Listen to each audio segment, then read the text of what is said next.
Today, Final Fantasy XVI is on its way, come hell, high water, or acts of Sephiroth. This is CheckPoint.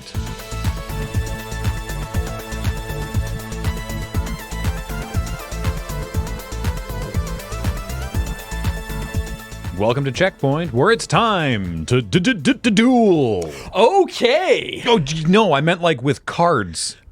We've got a whole ass YouTube channel for that. If we're going to throw down, it's Swords at Dawn. It's 12:40. It's dawn o'clock somewhere. No. For the upcoming Final Fantasy XVI, Square Enix and producer Naoki Yoshida in particular came up with an interesting solution to the accessibility of the game's difficulty.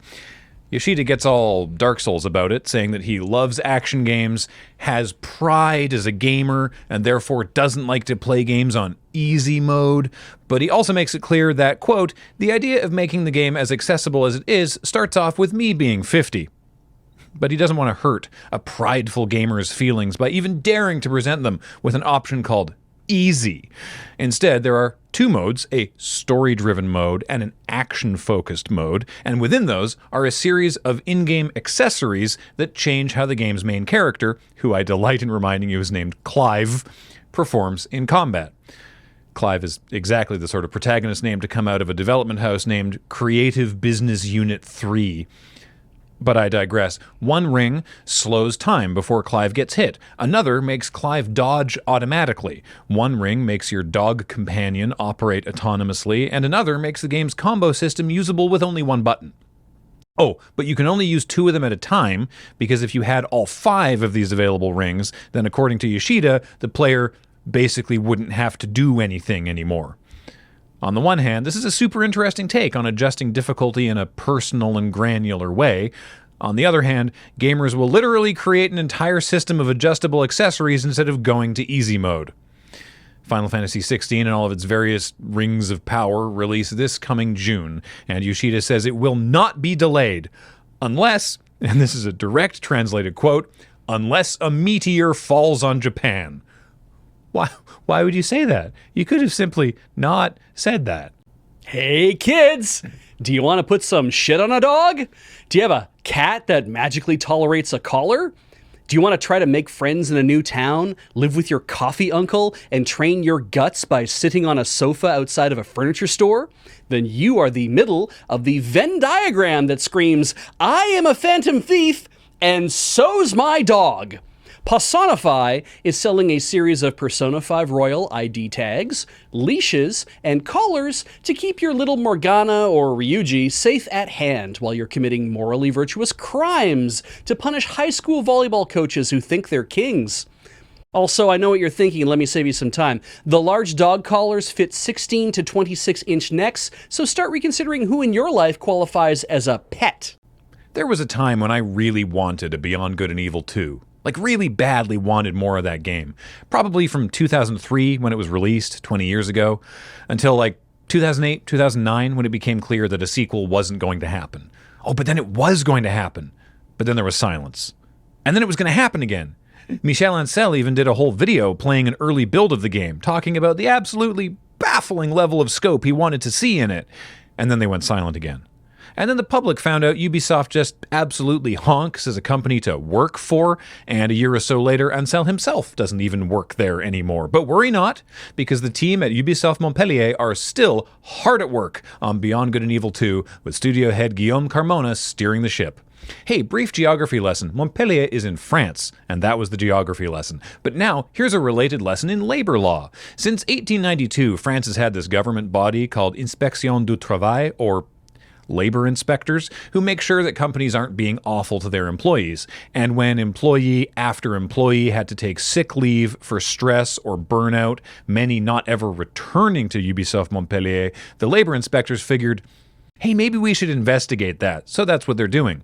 In lieu of that ship steering I mentioned, studio head Guillaume Carmona hasn't even been in the office since the beginning of the year, and staff just found out this week he's also not coming back, though exactly why he's no longer with Ubisoft isn't public knowledge.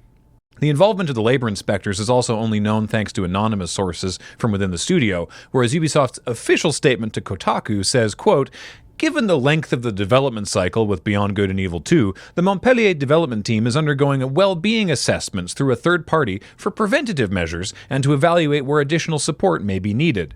Which is worse, right? That has to be worse. Yes, we're being investigated because some employees took stress leave is not as damning as we are having to take preventative steps to make sure our developers don't die because we've mismanaged a project so badly that they've been working on it for 15 years.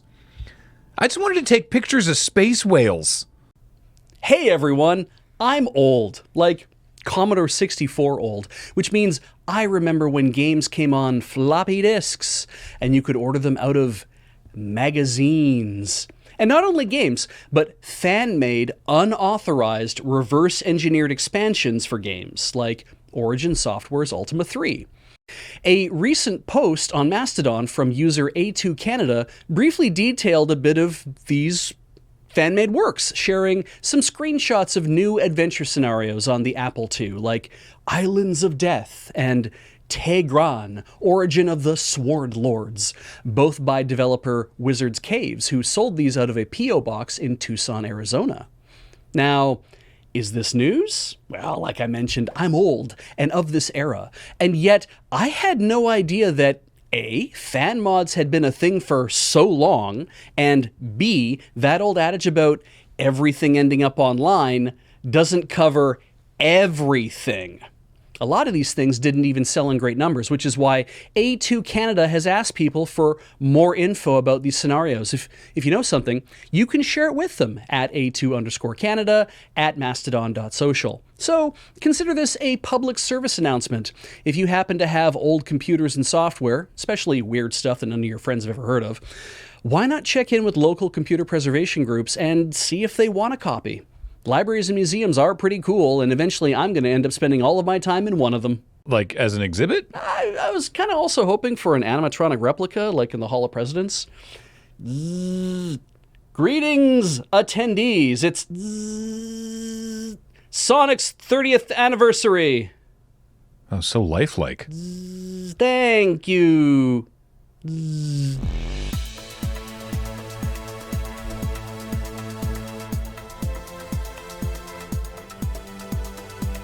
Coming up, Sony has unveiled a special LeBron James edition PS5.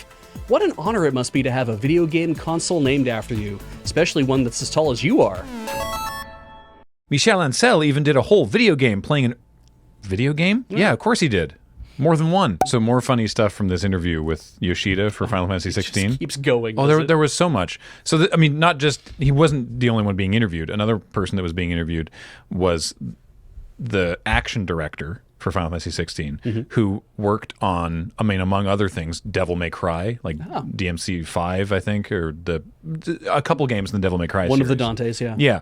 And there was another story sort of from this bunch of information that came out of these interviews that when asked for a response, he says that Clive is cooler than Dante, which can't be true. But the reason I mentioned that he works on Final Fantasy 16 is because specifically Yoshida talking about how he has his gamer pride about easy mode. Yes. And he specifically mentions when you do badly and a game is like, hey, buddy, do you want to maybe knock it down to easy mode? Yeah. And how bad that feels? That was Devil May Cry. That was the first game that did that. That must have felt great. Which is just really funny to me that guy's... I mean, the thing is, I don't know if that guy worked on the first Devil May Cry, but I remember that when the Devil May Cry... I don't remember if it was the first one or the second one, but one of them was like, hey, do you want to maybe... It was...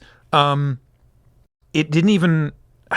Okay, I can't remember the specifics, so someone's going to have to fill me in the comments. Sure. It was one of the first Devil May Cry games where there was I think it was that there was an easy mode, but there was also a very easy mode that you couldn't choose from the main menu. You had to just suck. Oh. And then the game would go, hey, we've unlocked an even easier mode just for you, you poor bastard. So you probably want to try that one? Had to be in easy mode already to get to... I think easy. so. It was either that or it was... No, but the mode wasn't available as a choice from the beginning. So anyway, Or can you at least select funky mode?